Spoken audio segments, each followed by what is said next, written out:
in this lane.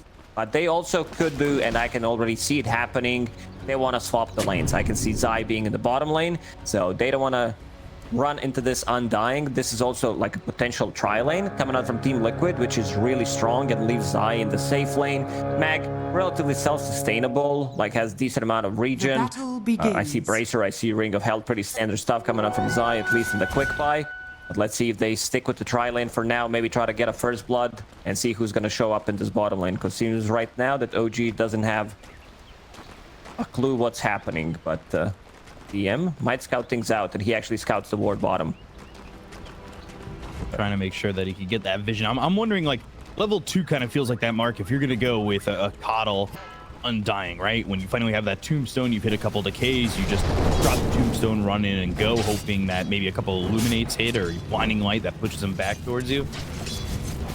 I don't see Magnus dying in this one. Sure, he can be low, but the way they set up the lanes, and yeah, Boxy tried to go for this kill. It's going to be a lot of harassment on Taiga. I don't think you can out-harass Undying in this lane, but they did reveal Observer Ward. That was nicely done by DM, who went into tower range. This is like this cliff spot near the bottom tier 1 tower on Radiant. It's a really good ward, but it's very like obvious one, I would say.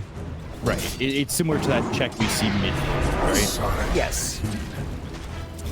In the tower range, you'll know right away whether or not there's a ward up on that high ground. One of those simple ones too. If you're playing at a pub and trying to gain some MMR, that might be that little peek of the needle where you can put yourself into a higher bracket. Who knows? Yeah, that 1D ward will make a difference for sure. Yeah, you know, the laning phase goes a little bit better. You get some confidence. You get that early D ward, that gold. It's the mindset, not just, you know, taking out one ward. Yeah, I agree. Coming into a pub, watching 3 replays of professional e-gamers playing it before it does I have 5 tend to give you... Oh, so. Chew. A bit of a trouble here. He's only level 1. Yeah, he'll be first blood. Insania's gonna get that kill, and that's the aggression that you can use with this legend. It's why we see this hero so often. Taiga's also gonna drop bottom. He got low, and they even used his tombstone to try and make something happen. But Boxy, he's here on the cliff. Just enjoying his time. Wants to get level 2 somehow to get off the cliff. With his, because he TP'd. Yeah, he TP'd bottom, which means that he doesn't have TP available. If somehow he can manage to get deep level 2 with the blast off, one way is to drag the creep wave, the big camp, so he's in the XP range. Zai. Well, he can also join him there with Skewer. They become king of the hill. Oh, blinding light, shockwave, blood grenade, and a decay. They just kill Zai. Boxy's still here. Oh, Sai, what did you do? I saw him trying to skewer away to get to this enemy secret shop by Ring of Hell, but unsuccessful. Scanning, knowing the Boxy's there, and Taiga, he's looking around. He wants to kill that courier. Yeah, it's saving Private Ryan right now, this courier. Trying to get a TP over to him. Oh. There's the creep wave.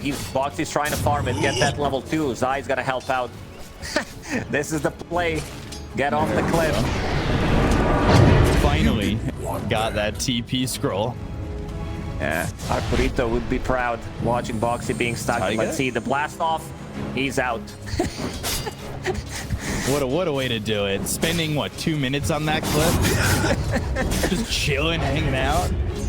It's actually big because this lane was supposed to go really well for Liquid. Sure, the top lane is going good. Mickey as a Bloodseeker, he's moving at the speed of light pretty much, has boots of speed available. And playing against Ursa, Bloodseeker does have a ton of armor at start, so doesn't really care too much about this early physical damage from Ursa. And on top of that, you do have Lich armor. Yeah, the Lich armor, which helped them get that first blood. It's the 2-1 build right now for the Lich, and you're just trying to use that Frost Blast, some aggression out, and when you can, have Mickey going with the Frost Shield. And they've also got that Blood Grenade. Seen a lot of those. Obviously, supports usually holding them in their inventory, depending on how aggressive you're going to be in that lane. If you'll buy any more. Oh my god, he clipped him again. He had clipped him again. He had to blast off the cliff. Boxy at least now has DP available, is level 2, so it's all good. They can only cliff him so many times. They can't stop him from TPing away. That's the problem. See? Putting in some pressure in this bottom lane. DM The decays. going in very deep. Yeah, Down Tombstone. Committed. They're gonna chase Zai. They want to go. They want to keep up with him, but now he's always had skewer. So if he was really in much trouble, he would have just skewered out. All right, I'm just gonna call it out right now. Yeah. Second game, doesn't matter if Liquid wins or loses. They're gonna ban out Undying. Because this is pretty terrible to play into. Like, look where Zai's standing. He's a tier 2 tower right now. I thought you were gonna say they were gonna ban the kotl so they don't get cliffed like that again. I mean, they have Rubick as well, so they can use that.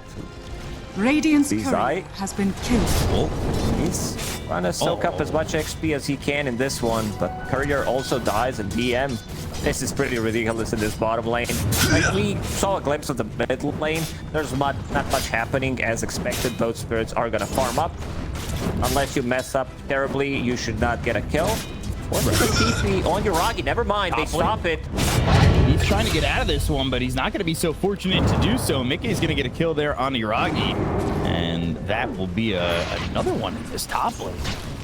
Yeah, walk of shame, as we like to call it. He's not going to be able to TP back because he already used it, which is going to give some solo XP to Mickey.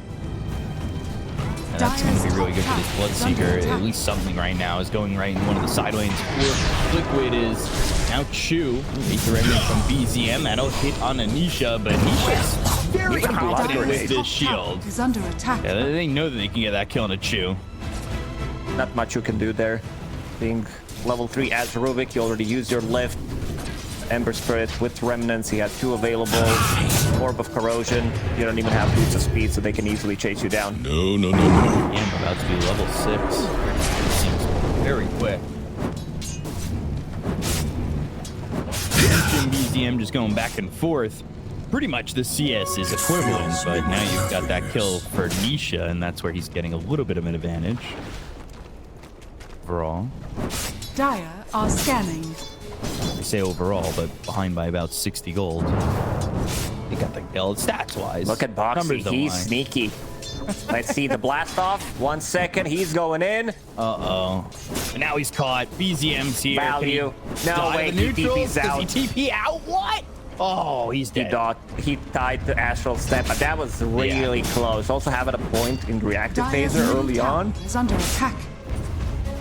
Taiga tried to use Blinding Light to get him off. He knew what was going to happen, but Boxy still timed it perfectly. They bring Shu bottom like they're trying to catch Zai. Zai's actually trying his best to recover too, and he's close to 6, so they'll have RP relatively soon if they want to use it. You have been denied. He's just kind of gathering information while the rest of the team comes over. DM's going to use that ult and immediately blood grenade, faithful, Zai on the run, not 6, so no RP.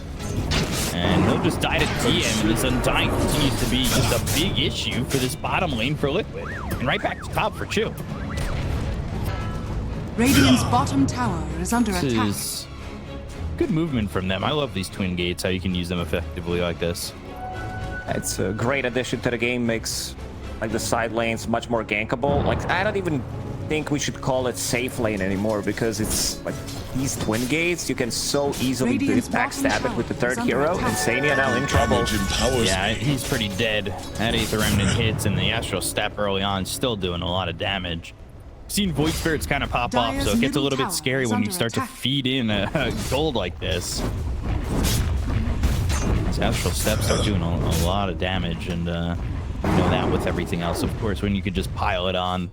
Rupture on the DM, blood right down. RP also used by Zai. So Rupture and RP, but he's starting to decay on 2. They've got the skewer, they'll get the kill eventually. And some extra gold. He's pretty Tombstone. So Zai's getting it back in action. He's level 6. Nisha mid. Nisha as well. Nisha is by himself. It's 3-on-1, but with the Remnant away, he's able to escape. Doesn't have any more mana to work with, but still survives and keeps his life. there's a big difference in two supports. Team Liquid, they're already level 5. Insania very close to level 6, while Rubick's only level 4. Same goes for Keeper of the Light, because they stole those XP runes from enemies, so they're gonna hit an earlier timing. Imagine level 6 Lich showing up 9.5 minutes using Chain Frost, especially if like you don't have Astral Step or Dissimulate. Now holding the high ground, but I mean, staying ahead. He's not level 6 yet. In the Sinister Gaze, but BZM, he's going to be able to dissimulate, grab the Aether Remnant, now the double decay. The Astral Step of the kill into Insania. BZM though. Holes, but I don't know if that's going to be enough. With Mickey coming over and getting the kill to BZM, now looking for more. Blood right down. That lands on Taiga, kills him. So it's a double kill for a moving Bloodseeker. Comes over mid and helps the rest of his team.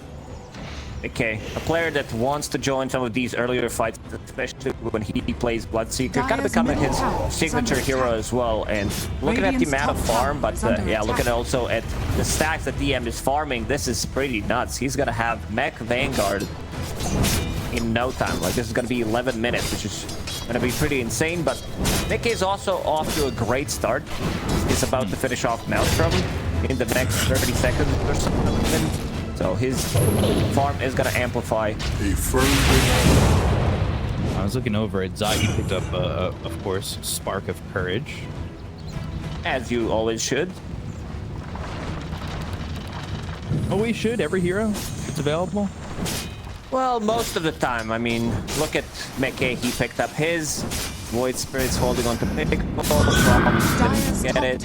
Is under attack. It's just such a good item on these carries. If you want to get the farm going, like even for some offlaners, it feels really nice to have. Deceptive rune of What about invisibility. for like an Dire's ancient top apparition? tower is under attack. Or yes, others no. Radiant's bottom tower. I feel like I shattered your dreams. You want? Take it up on your signature AA, Taiga. Nice. Blinding light stops it this time. Yeah, blast off, not gonna connect, but Sleight of Fist certainly does, and they'll get the kill there anyway on Taiga. But oh, bit of a cheeky move. Dire's middle tower is under attack. This looking at this Hekies and kind of glowing. I saw the reactive taser be green, so I was just wondering about that. I have nowhere to put his Hekies anymore. I'm a big item fiend. EZM. Getting hit by that sticky bomb. Sleight of Fist. Aether Remnant. It's Nisha, but they don't really have much follow-up to that anymore. Go step. Double. Proximity Mine down. That'll explode. Now a Chain Frost bouncing around as Taiga drops. 1 for 1 with another Sleight of Fist as the tombstone committed. But Nisha not working with a lot of mana anymore. He also picks up a shield rune, and we've seen how strong this rune can be. It feels a little bit broken at times. Pretty much, but as soon as DM joins the fight's pretty much over. Dire's top tower is under Level 9 attack. Undying 404 build. No. Having 2 Lotuses as well. Lance of Pursuit for some extra slow. If he connects onto a Dire's target, that bottom target's tower pretty much is under dead attack. unless it's Void Spirit. So things are pretty even. Team Liquid still continues to farm up. We didn't talk too much about Yuragi. He's getting closer to his Battle Fury, just a recipe away pretty much. For the twins. So once he gets that Battle Fury, he's going to start to really bulk up. Dire's And it's top not tower naked Battle is Fury falling. either. He's still got treads. Like, this isn't a terrible timing at all. No, but still needs a lot of catching up to do, considering that Mickey, he's level 10. He already has Maelstrom going into Yasha already, so his farm is gonna go insanely high. Like, there's still gonna be another, like, 30 seconds until Battle Fury gets delivered. So Team Liquid, they're not really afraid to play this farm game. As soon as they get, like, 1 item on Ember Spirit, which is gonna be Maelstrom. They're trying to pinch this Ursa, but they already used the RP. Aether Remnant landed for a second. They're still jumping. Zai, the skewer over. Actually missing the blast off now. So they, oh, shoot. He's got the stolen RP. Didn't use it. Showed it, though. They get the kill on the Zai, so that's always nice to get, especially when the gold's going to Yuragi. In searing heat. Searing Chain, again, trouble, sticking bum down. He remnant lands onto Nisha. Chain Frost will bounce all the way over to TM and now over to the neutrals, bouncing back to TM on the co-op Taiga. Drop still over to Chain, very low. But they go to the Rupture, now the Blood Right, and it doesn't look like this Undying is gonna survive. Yes, the kill with Proximity Mine. Now, ECM is in. On the side, telekinesis. Oh, no follow-up, but no follow-up to that one. Blast off comes in, Chu ends up dead. So RP from the side of OG is a little bit wasted. And nobody dies on the side of Liquid Dire's from that. middle tower Nisha is shows under up in that attack. fight with Shield Rune, extra Dire's 500-600 structures are HP fortified. on top of it, cannot be bursted, has Flame Guard, level 3, has Frost Shield on top of it. And looking at the build from Insane, I don't think I've seen this before, maybe in some Dire's bot middle games, tower has but fallen. definitely an interesting one, going for Max Frost Blast on Lich. Doesn't even, okay, that's why, because he's going for new item. Getting that Phylactery, so every, like, 2-3 abilities from Lich are gonna proc Phylactery, and feels like Insania thinks he can get away with it. Uh-oh. Taiga got a lot of those, but so did Nisha. This is so many buffs that they can throw on Ember Spirit or Bloodseeker. You'll have like all these support items.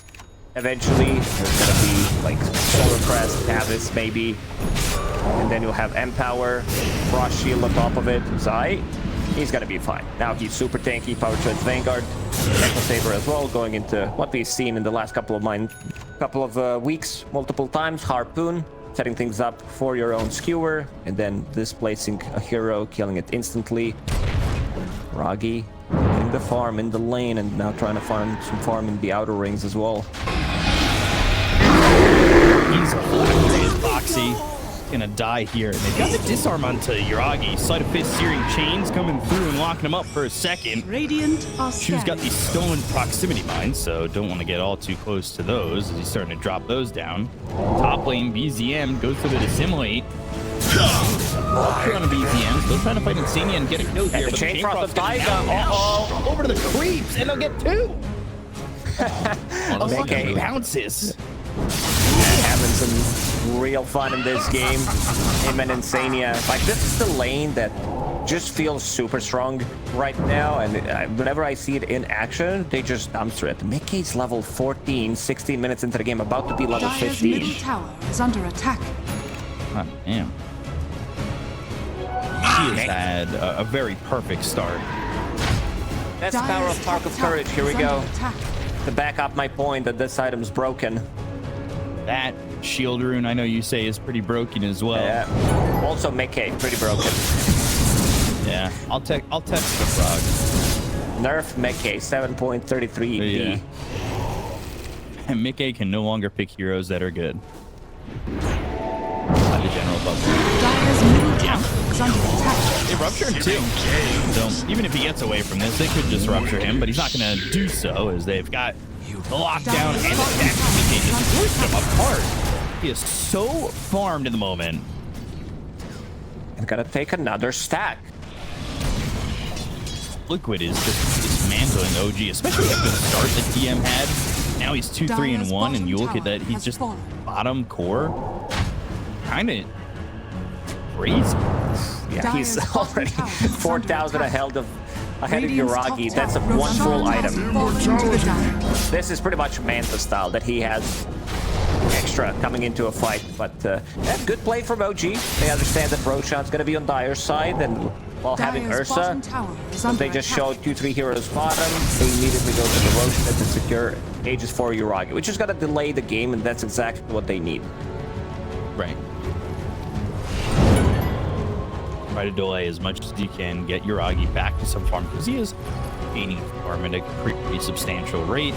He's Dire's just middle tower not is farming under as much as attack. Mickey is, because Mickey is 7-0-3. He wants to go into the axe for the blood mix. It's another, like, pretty much shield. You get so much effective HP coming to a fight with it. The blast off lands on a BCD, and they go to the Simulate. He'll ask for step away. They go to the RP, and it lands on a 2. It starts to bounce the kip. Kills. Mickey coming in at the speed of light. And Yuragi's out of the back lines. Gets the kill on a Boxy, but tries to TP out and will do so. So at least they get a 2-for-1, but still, Liquid coming in and looking crisp. They might also be able to take Dire's this top tower as well. is under attack. They have a lot of damage. 2 heroes farming with Empower, make it 3 for a short period of time. And Xenia, he caught BZM, but it's not going to be enough. This Phylactery feels really good to have on ledge. It's just like extra slow, extra damage as well.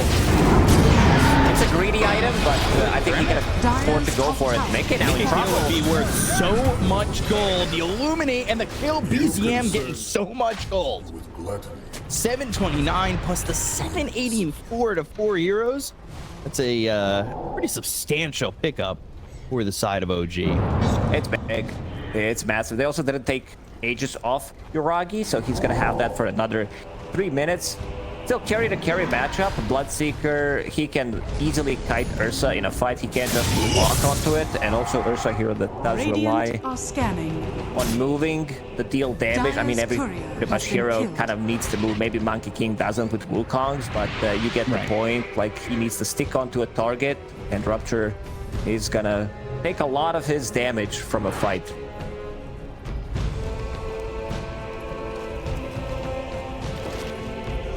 See what they do once Mickey comes Dire's back middle up, because I tower don't is think the under attack. confidence is really going to be leaning away after just one death, like, right?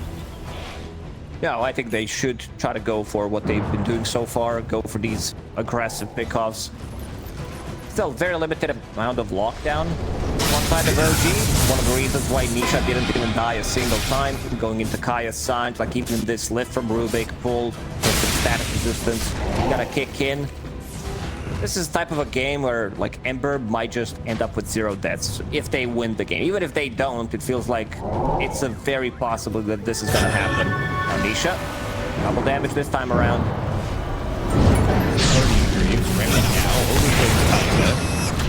Simulate away, they'll blast off, gain some distance, and they've got the harpoon finished on Zai, so they can pull in Taiga and get another kill. And all of a sudden, kind of quietly, Taiga's 0-8. He did what he needed to do for the lane. He just hasn't really had much opening elsewhere, right?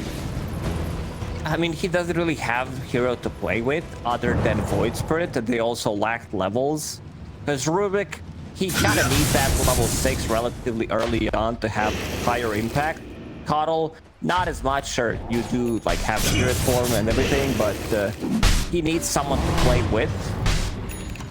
It just didn't happen this time around. They were slightly under leveled, and looking at the auras that Liquid are building, Solar Crest already done. On techies, going into drums next. Never refuse Like, gold. Say though, Chu stole Empower, and that'll certainly help in terms of the farm aspect. BZM and Uragi, he like went right towards the Ursa to give him that. It's a big one. He does have Battle Fury, but still the amount of farm you can get with Battle Fury plus Empower is pretty nuts. I think the big play for OG is gonna be once they pick up Nullifier. This item just changes everything. I also, let me just check what BZM has queued up. Okay, he's going for Mantis Style and Lincoln Sphere. Does not want to get controlled by either Rupture or Lich. But Nullify, I wouldn't even mind seeing them pick up later down the line 2 Nullifiers on their side. Too much value. You remove Empower, you remove Shield, you remove Blood Rage, with Shard. This is so much damage taken out. Really Solar Crest. Yeah, everything's dispellable in this patch. Like, so, speaking of Nullifier, Zai has one. So you use that on Ursa. He can't get overpower. This is massive. This is like this item is just too good right now. They're coming over. Nisha's just kind of playing with his food at the moment. The rest of the team is here to follow it up. Good body I box. think Taiga's about to die here from the harpoon that comes from Zai, and he's wrapping all the way around. There it is. Here we go. And that is the long wraparound. GM dies. Taiga's going to go down. Both these heroes, just nowhere for them to go, as the rest of the team, the side of OG, is continuing to farm elsewhere Radiant's middle on the tower map. is under attack. Dire's top They need to tower defend. is under They need to be attack. in the base because there's going to be a lot of damage onto it. Empower, Blood Rage, Bloodseeker, who's extremely farmed.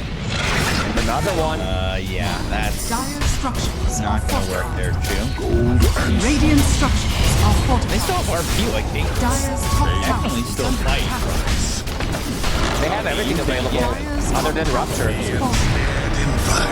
But a fist, searing chains, BCM needs to be careful again. Astro Step going for Nisha, but the lack of lockdown is just so apparent. We can call it lockdown. That is just not enough. And there's still tier 2 tower available on the mid lane. So they can go for it again. Rupture about to be off cooldown as well. But Mickey wants to farm some creeps to come into a fight with that shield from Aghanim Scepter.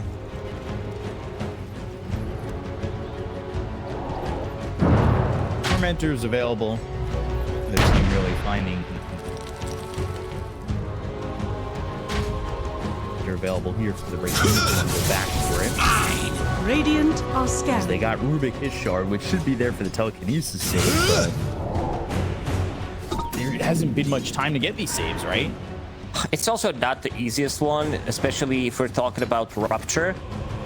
You can't just throw someone. It's gotta be griefing rather than saving people. Let's see, next Roshan could potentially respawn in 50. Which is gonna be a big one. That cheese plus Aegis. I also saw Uragi picking up Shard for himself. Like, understands that there's not gonna, he's gonna need that rather than just waiting for it to maybe get it from Tormentors. Well, he's gonna get it last. Like, odds of him getting it just be like third or fourth Tormentor, right? Radiant's top tower If they is were under attack. invading and if they had the network, maybe he doesn't get it because they go and steal Liquid's Tormentor, but that's just not happening. You can always sell your items, lower road of your net worth, invisibility. and then you get it. I mean, Not the brightest idea that that's came not like out a from me me. idea. Yeah, I was surprised I wasn't the one who said that after I heard it. I thought you were gonna back me up, say it's really, really good, but I think that might you were be a kind of smart silent. Long Roche respawn, full 3 minutes. You only get half the total. That's still going down. A lot of damage being done here on Boxy by those mines that Chew left a long time ago. When they go and get the kill on the Boxy, they'll throw it up. Well, right, that's the silence onto the Rubick. DM surviving, but there's the RP as well as the chain frost that bounces over to Uragi, but not doing a lot of damage. Still finishing off Chew. Remnant right clicks. Nisha still not dealing with much control from the side of OG, so he's able to Remnant away. Solarbind slowing him down, but another sleight of fist. He's out of Remnant, so they wanted to go. Now is really the time to catch Nisha, but they're unable to really break the front line. They don't know when Roshan's gonna spawn. We know that better than professional e-athletes, so that's one good Dire's thing bottom going for tower us. So is they under can wait it attack. out. Like, there's gonna be another RP available in 80 seconds. Rupture's gonna come off cooldown. Some Remnant's gonna be restored on Nisha as well. Dire's bottom tower is under attack. See, Step out too. Magic Insania with the blood right now. The silence. Enta. That silence. Sticky Mom still does some. Dire's bottom tower is under attack. He's got that Havis. Zai wants to go inside base and themselves these range barracks at least. Yeah, why not? If they're going to stay there, Dire's force top them back, barracks right? has fallen. A very Zai Dire's moment, top I would say. barracks are under BZM, attack. he's the one who TP'd back, but they need more. Like as well. And they can't really, they don't really have the option to TP out because they've got Nisha here. Like, you go to TP and you might just get caught like Chew did with the searing chains. The control is available for Liquid. It's not really there for Look OG. at Tai, he caught Taiga as well. Yep. Harpoon comes in. They use the Rupture. It's on a BCM. They'll focus their attention on Taiga. Get the kill there. Blood right down, but then assimilate. Now Dire's going into the top trees. barracks are I under think attack. Mickey is kind of aware of this. Aether Remnant connects, and Mickey's going to pop his own Manta, and they'll go and get the kill there on a BZM. So, I mean, that is just the absolute perfect play. Dire's Forcing top heroes back, barracks are stopping their under attack. TPs. Now the team is split. You fight, you have everything, go get these kills, and they're still looking for more. They still want CM. Uragi, he can really be a spectator on this one. Zai's chasing, they'll get the Harpoon, kill on a skewer DM. back. Got the Harpoon. Oh, Uragi looking for Dire's something, top but he's going to go and barracks are under TP. Quite get that team wipe. Oh, Zai staying on the high ground. Looked like Dire's top barracks has fallen. The blink dagger now. That's the nullifier you talked about. Moon. You push, you pull. I mean, this is really the life of a Magnus these days. Dire's middle tower is under How's attack. that nullifier looking on Uragi? Needs another like 1,300 gold.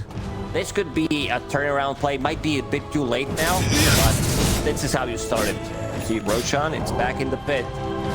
He'll be there for another minute until he changes his spot. There's nobody here from OG. That's true. No. So this looks like a pre-roach, truthfully.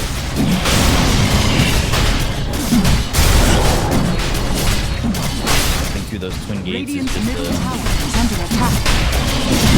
vicious play where you end up taking you want to farm that nullifier, you want to get your items, so you have to give up that Roche.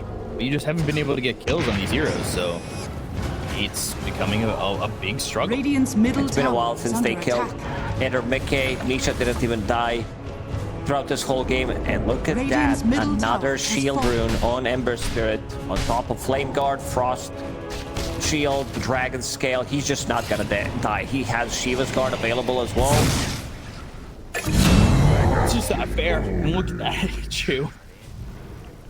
Running to his death. Knows he's pretty dead there. Foxy's played so aggressive. I feel like his positioning this game has been just very forward. Yeah, he was either on a cliff or very deep into the enemy territory. Love this type of a player. This nullifier causes a lot of troubles that Zai has picked up. Like, Ursa doesn't get to play Dota. Like, this... This nullifier's not coming out for a while. The courier was just building a sacred relic on it for Ursa. Pack it up, boys. Without nullifier, you can't really take that fight. Look at that HP on Nisha. Has another 500. Dire's bottom tower is under Fair attack. balance always allowed. But look at this immediately. Uragi has to run. Go for Taiga instead. They've got the telekinesis from their own Rubick to try and throw Uragi from the damage. And Taiga still dying kill, yes, here. he And they can against finally the get heal. themselves the remnant. Mickey. He's in trouble, but he's got an Aegis to work with. So really, and killing off Mickey is not really the biggest concern here for Liquid. Is there's the chain frost doesn't bounce. Online exploding. Ain't the remnant connects. Nisha still though with half health. Goes out. You manage to secure, and now you're out of the base. Sinister Gaze, BZM. Get back in with the Astral Step, so not awful. The whole thing. Dire's middle tower is under attack. There's some decent adjectives here to not be rude. It's just It's very difficult. Like, there is no nullifier available on Ursa. I think I mentioned it like 3 times because it's so important in this type of a Right. game to remove all these buffs that they throw on heroes. And also, you get nullified yourself, so without Dire's overpower, you middle can't really tower is deal under damage attack. with Ursa. Nullifier is on such a low cooldown as well. This is 9 seconds cooldown, 5 seconds duration. Another rupture. Radiant Put instead on the Chew telekinesis, and that's not going to help him out. Chew's going to die. He doesn't have buyback. Now the rupture is finally worn out on BZM as they watch this bottom set of racks start to take Dire's some bottom damage. barracks are under attack. Dire's McKay also holding on to structures are Paladin Swords. There's some extra healing coming out from that. Extra spell lifesteal on top of it. Very nice synergy with Blood Mist. Bit low on mana though. Sword bind now for the skewer. Heat available when he wants to use it. Dragon taking a lot of damage. There goes the chain force. That's going to bounce over and get the kill on the Taiga. So Nisha, he's got that. And like you said, this is a game where it felt like Nisha was never going to die, and he hasn't done so yet. 7-0-15 and not afraid to go in at any point throughout these 33 minutes. They want to close it out. There is still 2-2 tower in the mid lane. Dire's Zai middle will take care of the tower is under business. attack. He picks up Manta Dire's Style off middle his tower own. has fallen. Also one of those items just getting picked up by so many heroes. Universal Heroes with Manta Style feels a really nice item to be picked up. Great stats coming out from it. Let's see one last fight potentially for OG. In RP on the 2 though. BZM's already dead. He's gonna buy back. Silence. There's the harpoon with the blood mist skewering away Uragi from the rest of his team. He does not have buyback, Dire's so middle tower is no under more attack. Ursa. There's no more Dire's gain middle here for tower has OG. They'll call GG. Liquid in dominating fashion despite what happened bottom. Big game 1. I mean, that is really just perfect from A to B.